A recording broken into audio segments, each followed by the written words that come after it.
Let's go out to the White House, where this just happened. Ukrainian President Volodymyr Zelenskyy abruptly leaving the White House there after a tense and extraordinary argument inside of the Oval Office between Zelenskyy, President Donald Trump, and Vice President J.D. Vance. It all started when Zelenskyy questioned Russian President Vladimir Putin's commitment to diplomacy, and it devolved into a pseudo-shouting match, with the Vice President accusing Zelenskyy of being ungrateful and disrespectful to the United States. The President warning Zelenskyy that he was gambling with millions of lives. You're gambling with the lives of millions of people. You're gambling with World War III. You're gambling with World War III. And what you're doing is very disrespectful to the country, this country, that's back to you, far more than a lot of people said they should have. The president later canceling the planned press conference. We've got attorney, former Time Magazine senior reporter and professor Alain Sanders with us. Good afternoon. You know, listen, Good afternoon. I want to know, in your history of watching moments in the Oval Office, if you've ever seen something similar to what took place this afternoon. Never. Absolutely never. You know, we're used to saying about Donald Trump, this is one of the most, whatever the most is.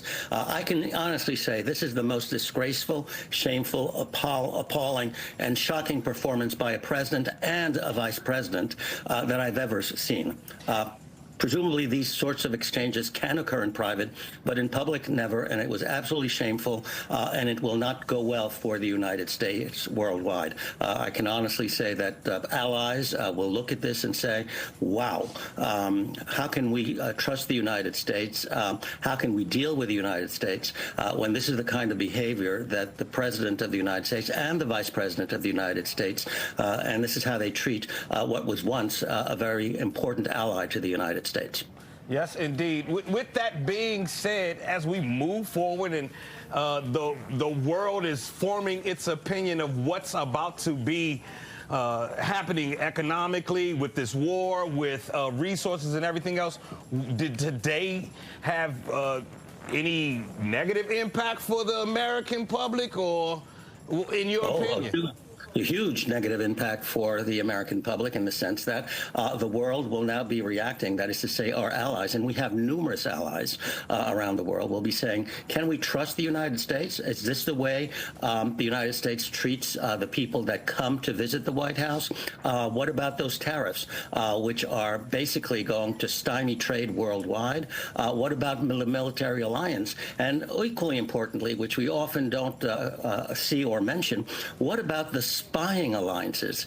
Will the U.S. allies trust the United States with their own secrets and their own spy detection systems? If this is the way the president treats a visiting head of state that we were allied with, and now turns, really cuts and runs on an ally that is in the middle of the war, many allies are going to say, I don't think we can trust the United States. And I think you're going to see maybe they won't do so publicly or that loudly, but I think you will see a slow turning away from the United States, and we may find ourselves pretty much alone if this kind of behavior by the president and the vice president continue.